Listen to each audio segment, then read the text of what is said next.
Okay, magandang araw mga kamotbi.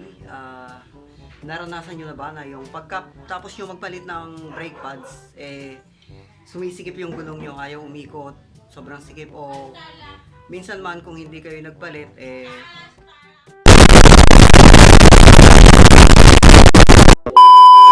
so yun mga kamotbi, naranasan nyo na ba na pagkapalit nyo ng brake pads, sumisikip na yung gulong, ayaw nang umikot, o di kaya kahit hindi nagpalit, minsan may time na talagang dumidikit siya, parang naninikit yung brake pads. So, ano yung dapat nating gawin? So, papakita ko sa inyo kung paano siya gagawin mga kamotbi. So, syempre, hindi ako mekaniko. Inuuna ko na yung pamamaraang gagawin ko ay base lang sa aking kaalaman. So, hindi po ako eksperto pagdating sa mga ganitong bagay. Base lang sa aking mga natuklasan, isi-share ko sa inyo mga kamotbi. So, simulan na natin to.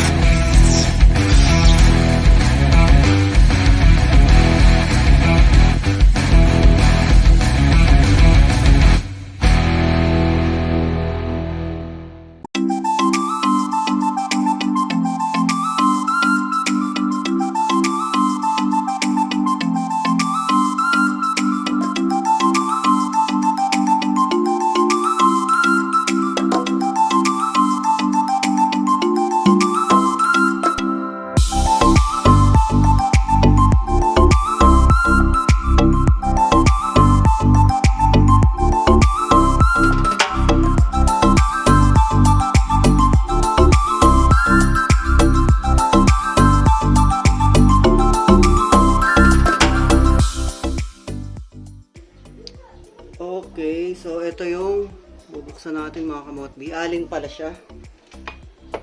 Allen range dito.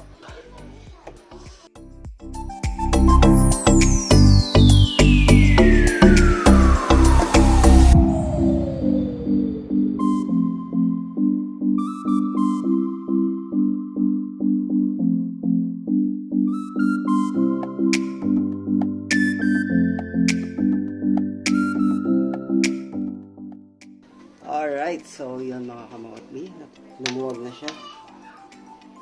Tatanggal na natin siya.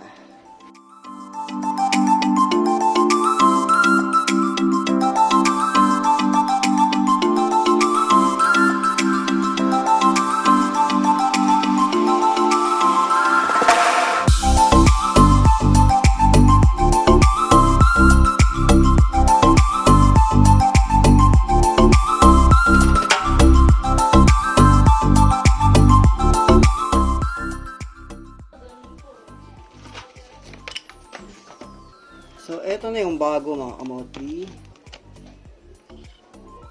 Manipis na talaga siya. Palitin na rin. So, ayan siya.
kamotbi, pag naninikip yung preno natin, kailangang malinisan natin tong part na to at saka to.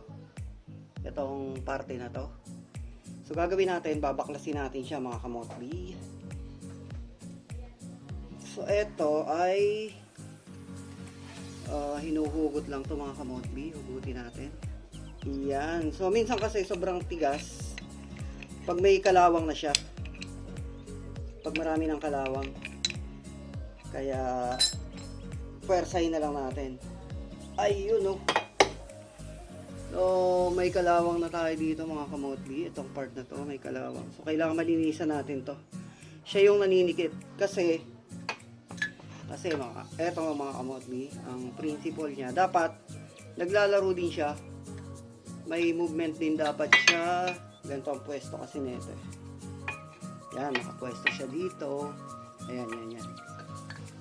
So, kailangan may laro din siya papunta dito. Yan. Yan. Dapat gumagalaw siya.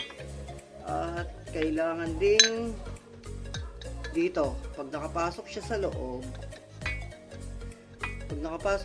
mga kamotbi, ito. Yan. Kailangan may laro din siya pag ganun. Para yung brake pads natin, pantay ang kain. Kasi pag nag-steady siya dito, ang mapupudpud lang yung kabilang side lang. So, kailangan sabay sila. Ay, habang uubos yung brake pads natin, kailangan naglalaro din siya. Yan, kailangan maganda yung laro niya. Pag ganito. So, lilinisan natin to, lalagyan natin ng bagong grasa. Ito. Tapos ito, mas magandang malinisan din. Ito, natatanggal din naman to mga kamotbi. Ingatan lang natin na mabutas to. Sabagay, napapalitan naman to. Saka ito. So, yan. Linisan natin to mga kamotbi. Okay, so tanggalin natin to mga kamotbi para malinisan natin yung loob na ito. Ito. Yan, linisan natin yan. Tapos ito, rubber goma lang naman din to. So ito, kahit wag na nating tanggalin mga kamotbi. Itong isa na to. Goma lang naman to. Tapos ito, lilinisan din natin itong piston na to. Kailangan malinis siya. Siguro ilalabas na lang natin. Palalabasin natin siya. Pupush natin yung preno mga kamotbi. Tutulak natin yung preno para lumabas yung piston. Bobomba natin yung preno natin.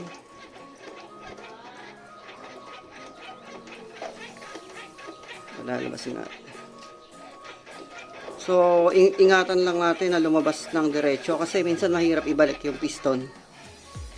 Ayan, so hanggang dyan lang siguro mga kamotbi. Tapos linisan natin tong parte na to para matanggal yung mga dumi-dumi. Kasi pag kinalawang to, lumalabas din yung brake fluid dito. So, ito lang linisan natin parte na to. Meanwhile. So, yun mga kamotbi. Linisan natin to.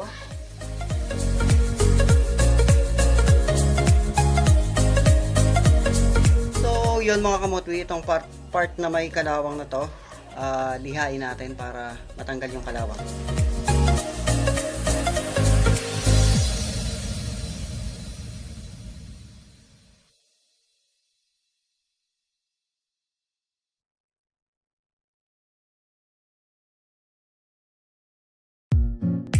So, ayan mga kamotbi, may grasa na.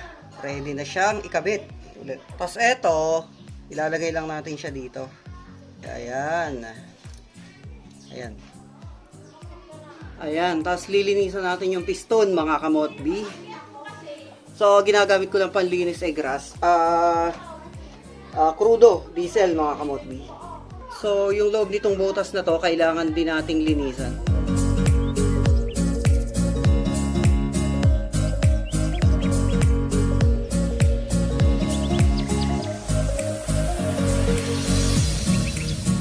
Tapos, ito rin mga kamotbi. Itong butas na to, kailangan malinisan natin. Lagyan natin siya ng crudo.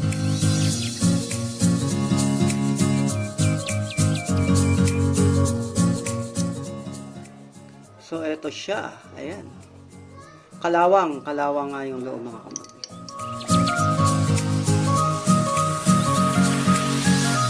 So, para matanggal sa loob, lagyan natin ng basahan. Basahan lang ang katapat. Ayan. Okay, so malinis na yung loob mga kamotbi. Wala na siyang kalawang. Tapos itong piston na to ay malinis na rin. Ayan. Siyempre, ipapasok na natin itong piston. Tulak lang natin. Ayan. Ala, ayaw matanggal. Okay.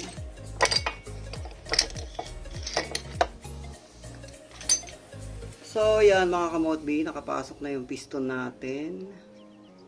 Ayan. Tapos, linisan na rin natin to syempre. Naka-ano na siya. Open na rin lang naman.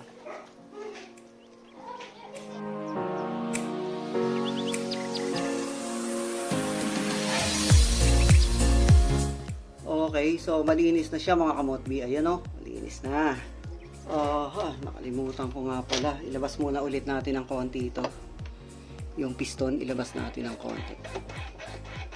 Paglabas niya, bubumbahin lang natin yung preno mga kamotbi. Ayan, pwede na yan. Ayan. Kasi, itong parte na to, lalagyan natin siya ng grasa mga kamotbi. Kasi para protection siya pag mababasa, para hindi kalawangin.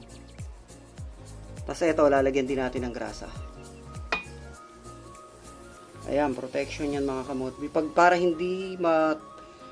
hindi mabasa o para hindi maanuhan ng tubig.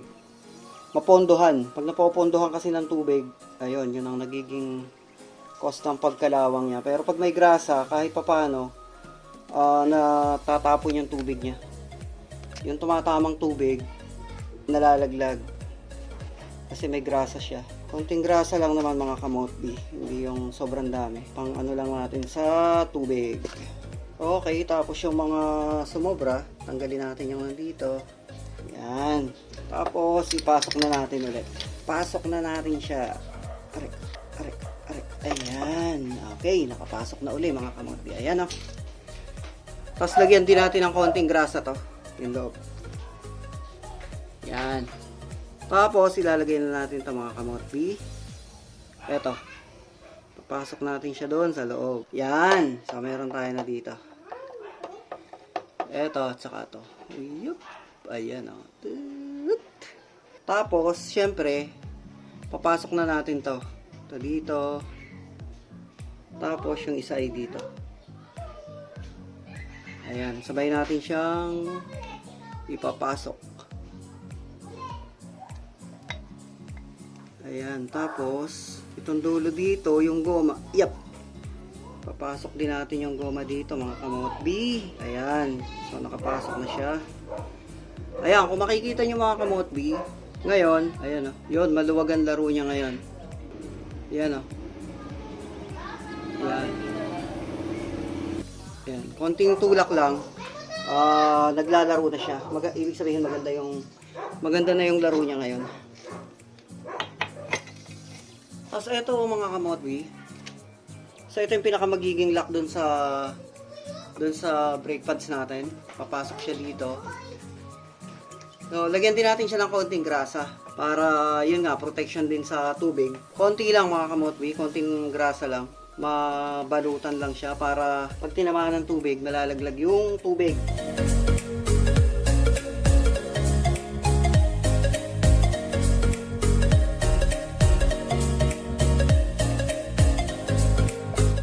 Okay, so yun siya mga kamotbi, nakalak na siya.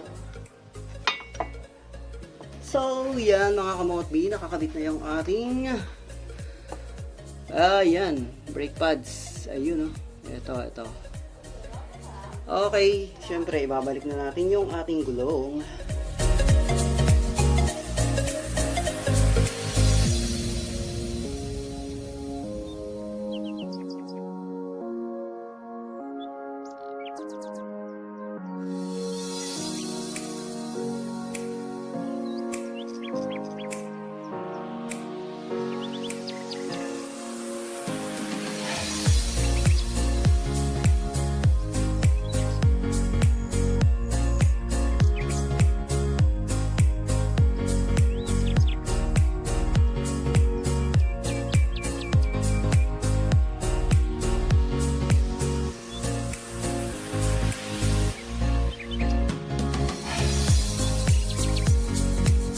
Montage.